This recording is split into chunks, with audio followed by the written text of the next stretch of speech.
एकादशी व्रत का नियम बताया गया। एकादशी के दिन अन्न में पाप का निवास होता है।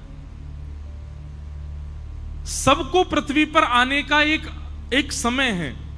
जैसे संध्या का समय जो है वो महादेव का, इसलिए कहते हैं कि संध्या के समय पर भोजन नहीं करना चाहिए, संध्या के समय पर सोना नहीं चाहिए, संध्या के समय पर गलत काम नहीं करना चाहिए, संध्या के समय केवल एक ही काम करो, क्या भजन करो, क्यों महादेव विचरण कर रहे हैं। प्रातःकाल समय ब्रह्म मुहूर्त विष्णु भगवान का होता है, इसलिए उस समय भी कहते हैं कि जग करके विष्णु भगवान को प्रणाम करना चाहिए। मध्याह्न समय जो है वो ब्रह्मा जी का होता है, संध्या समय जो है महादेव का होता है। बाकी आप ज्योतिष शास्त्र और उसके अनुसार देखेंगे तो हर नक्षत्र का एक समय है पृथ्वी पर आगमन का। एक दिन पाप ने भगवान से कहा कि मुझे भी पृथ्वी पर स्थान दे दो। बोले तुम तो हो ही पृथ्वी पर, कितने कामों में तुम्हारा निवास है। बोले नहीं, आपके द्वारा व्यवस्थित एक ऐसी भाव हो जिसमें कभी कभी वैष्णवों को भी मेरा प्रकोप देखना पड़े, ऐसा कोई मुझे भी स्थान प्रदान कीजिए। भगवान बोले देखो, वैष्णवों को कभी पाप लगेगा नहीं, लेकिन फिर भी तुम्हारी ज्यादा इच्छा है कि हम तुमको कोई स्थान प्रदान करें। एकादशी के दिन अन्न में निवास करो, और एकादशी के दिन अन्न में पाप निवास करता है। लेकिन एक बात बहुत ध्यान से सुनिएगा, एकादशी के दिन अन्न पाने से पाप लगता क्या है। आपने किसी का हृदय दुखाया तो हृदय दुखाने का पाप लगेगा, किसी को मार दिया तो उसको पीड़ा देने का पाप लगेगा, गलत खाया गलत पिया तो गलत खान पान। एकादशी पर क्या पाप लगता है? पाप होता कौन सा एकादशी वाले दिन? बहुत ध्यान से सुनिएगा।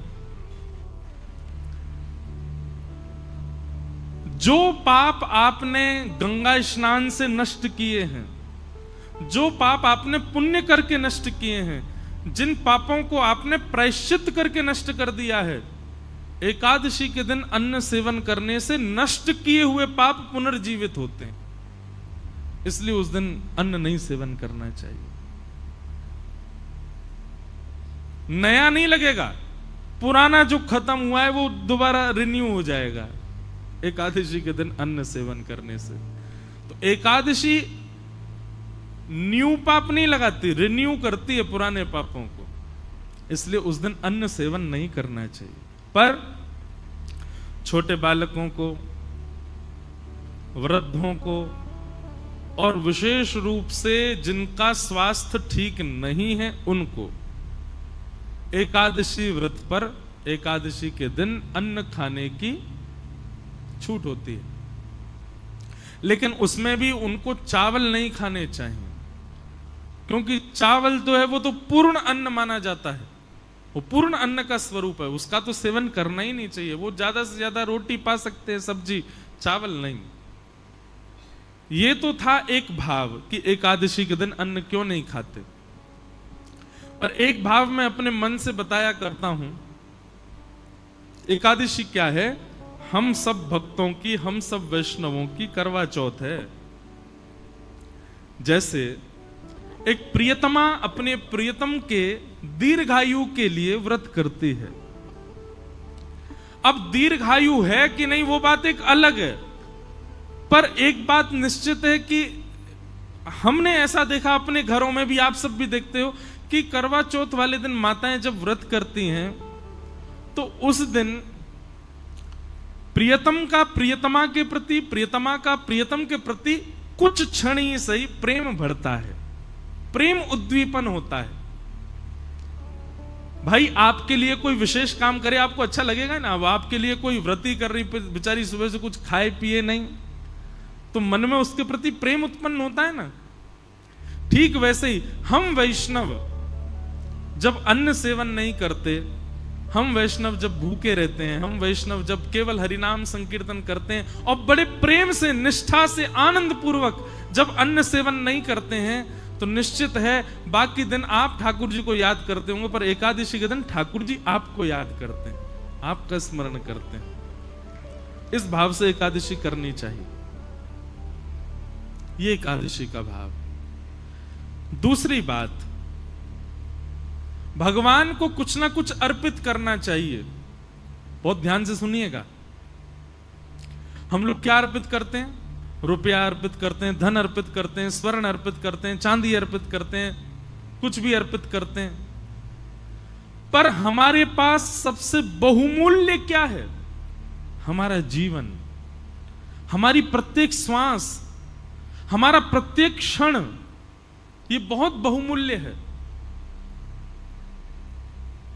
आज का दिन जो निकल गया, अब ये मेरे पूरे जीवन में कभी वापस नहीं आएगा। ये आज हो चुका, पूर्ण हो गया, बस अब ये दोबारा नहीं आएगा। ये पिछले बीते 5 दिन जो हमने कथा सुने, ये जीवन में कभी लौट करके नहीं आएंगे। ये हो चुके, इनकी स्मृति रहेगी जीवन भर। बस हमने पंढरपुर में कथा सुनी थी, पंढरपुर में कथा सुनाई थी।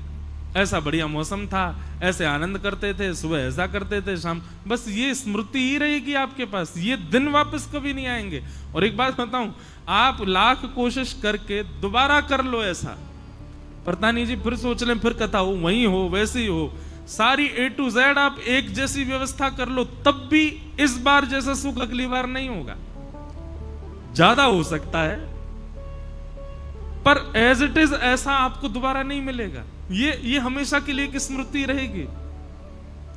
हर दिन जो हमारा गुजरा वो लौट करके नहीं आने वाला है। हर क्षण जो हमारा निकला, हर श्वास जो हमारी निकली, वो निकल चुकी है बस। पर एकादशी के दिन जब व्यक्ति निष्ठा पूर्वक, प्रेम पूर्वक, आनंद पूर्वक अपने दिन की शुरुआत करता है, उसकी हर क्षण, हर श्वास, पूरा दिन वो ठाकुर जी को अर्पित होता है। और सबसे बड़ी बात, आपकी आयु 2 चीजों से कम होती है। व्यक्ति की आयु 2 चीजों से कम होती है, बहुत बोलने से और बहुत खाने से आयु कम होती है। यदि व्यक्ति बहुत खाएगा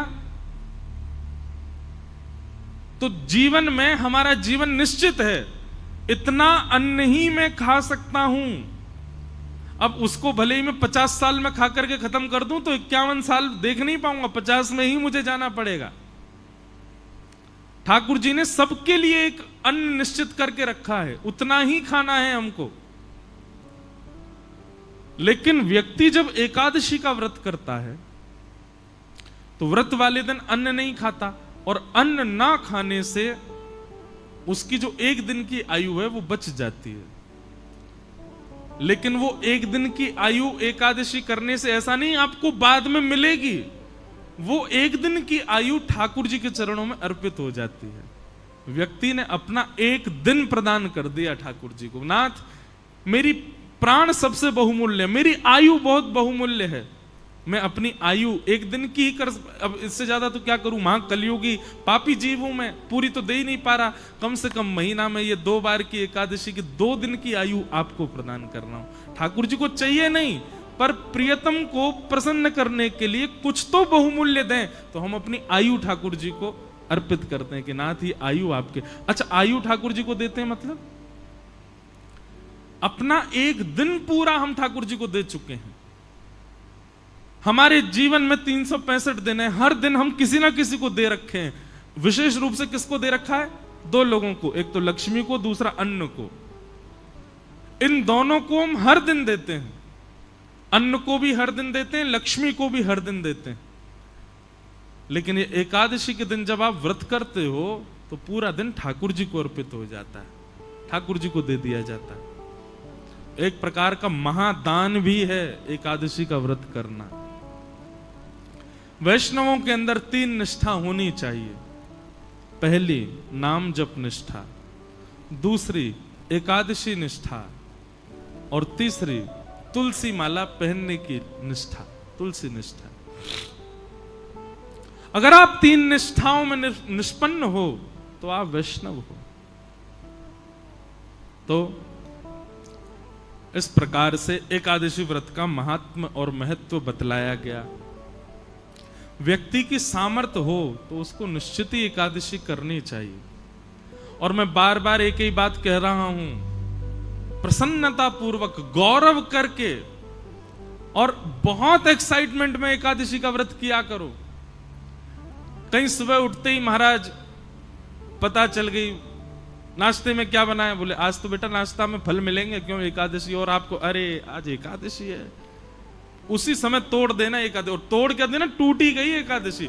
जैसे ही आपकी निष्ठा विफल हुई एकादशी टूट जाती है। लोग सोचते हैं नमक खाने से, जे खाने से एकादशी टूटती है, नहीं।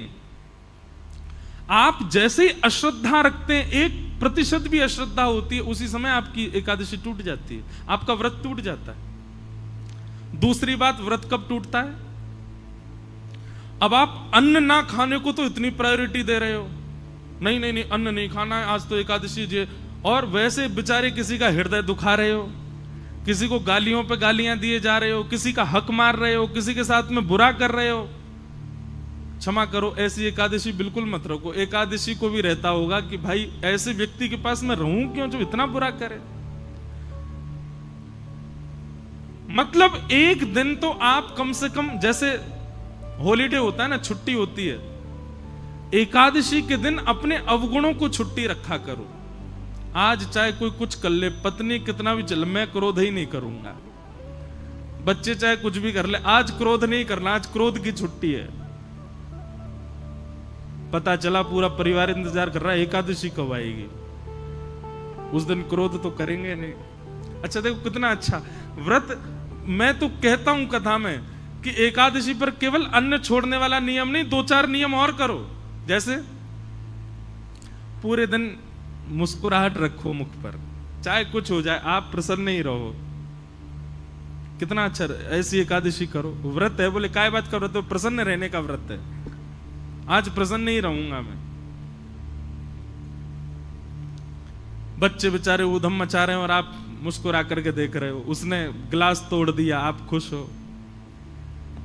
द्वादशी आने दे बेटा, तुझे देखता हूं मैं, रुक जा, आज कर ले तेरा जो मन है, बहुत बढ़िया, आनंद करो। ऐसा नहीं, एक भाव है, प्रसन्न रहो। एकादशी का मतलब है अवकाश। तो अवकाश केवल अन्न को ही क्यों दिया जा रहा है? उन सब चीजों को दो जिससे आप संसार में एग्जिस्ट करते हो। और मैं तो भाई खुलेआम कहता हूं, आज की डेट में अन्न छोड़ना कोई बड़ी बात नहीं है। बच्चे, आजकल के बच्चे 2-2 बजे तक तो वैसे ही भोजन नहीं करते, आधा एकादशी तो उनकी रोज ही होती है।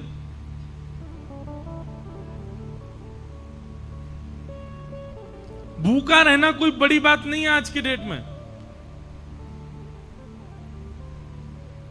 एकादशी का मतलब, व्रत का मतलब अपने एडिक्शन का त्याग करो।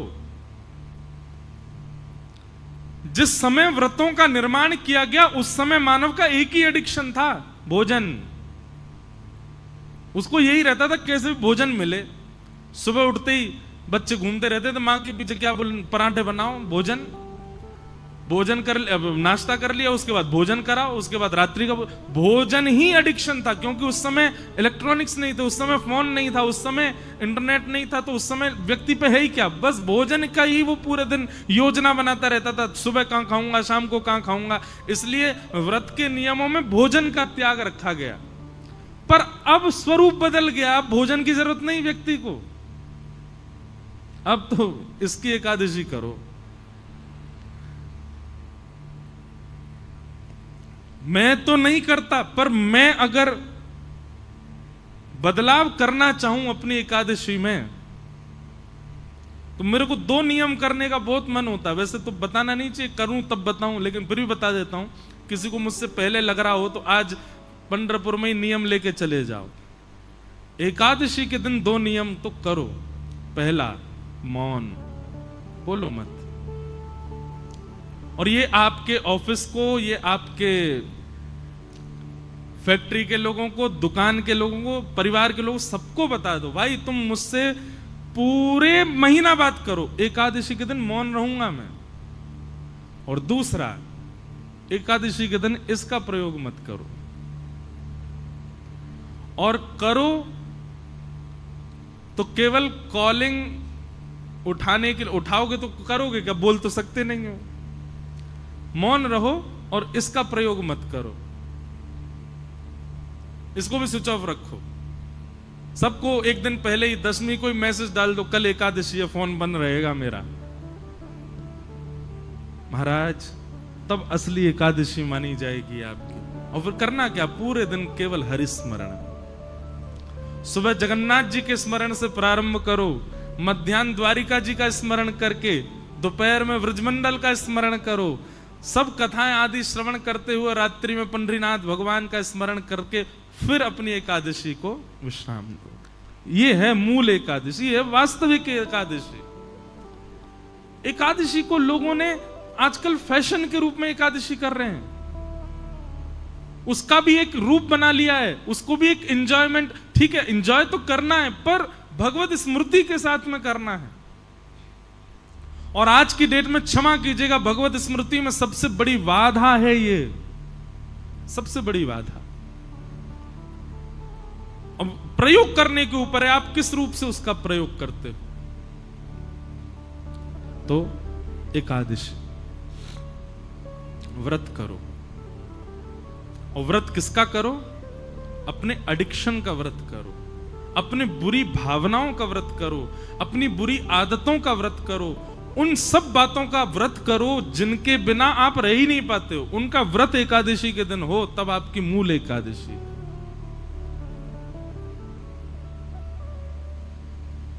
और अंतिम बात, एकादशी व्रत में इतनी सामर्थ्य है कि यदि निष्ठा से कोई व्यक्ति एकादशी व्रत पालन करे तो एकादशी व्रत के प्रभाव स्वरूप एकादशी के ही दिन भगवत धाम परायण होगा उसका। वो पृथ्वी से एकादशी को ही जाएगा। और ये मैंने अपने आंखों से देखा, अनुभव किया है। बड़े बड़े भजनानंदी, बड़े बड़े वैष्णवों की आप तिथियां देखो, वो एकादशी को ही जाते हैं। और एकादशी को जाने का मतलब क्या है, स्वयं शंख चक्र गदा पद्मधारी नारायण ही उनको लेकर के गए हैं, ये इस बात का प्रमाण है। तो एकादशी व्रत में बहुत निष्ठा, एकादशी को सामान्य नहीं। पर अब बात आ जाए, हमने अभी शुरू की, पहले मैं भी नहीं रह पाता था, मुझे व्रत नहीं रहा जाता, पर बाद में धीरे धीरे समझ में आने लगी बातें, तो फिर रहना प्रारंभ किया। सौभाग्य करके व्रत रहते हैं।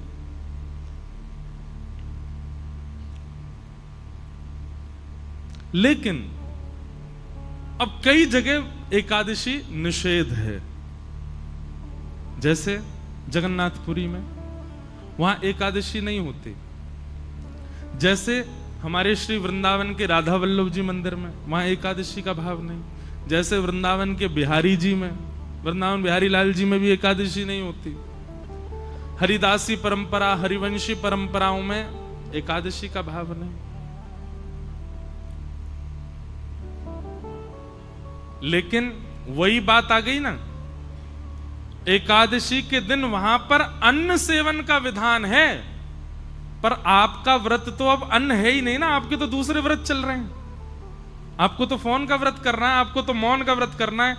तो कहीं आपने जगन्नाथपुरी जाकर के ये कहा यहां तो एकादशी है, यहां तो कोई दिक्कत ही नहीं है। नहीं, वहां दूसरे व्रत करने हैं, वहां अन्न का नहीं करना। अन्न तो पाना है वहां पर वहां ये दूसरे अपने बुरे विचार, अपने बुरे भाव, अपने बुरे एडिक्शन, आपकी जरूरतें, उन सब की एकादशी तो वहां कर सकते हो। अन्न का ही तो निषेध है, अन्न तो पाना पड़ेगा जगन्नाथपुरी में। पर ये चलाना कोई ऐसा तो है नहीं कि एकादशी उल्टी लटके, यहां तो फोन चला ही सकते हैं, ऐसा नहीं।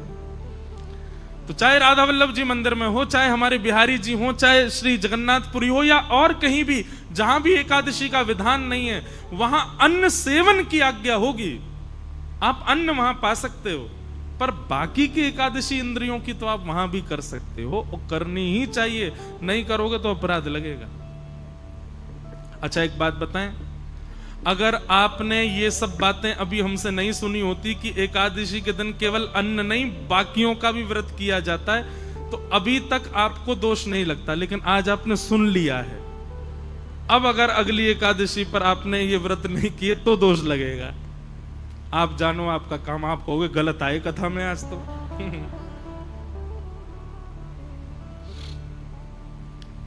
अब सुन लिया है ना आपने, अब तो आपको पालन करना पड़ेगा। फोन ही नहीं, चलो आप कहो कि ऐसा हमारा काम है कि बिना फोन के तो एक दिन नहीं चलेगा।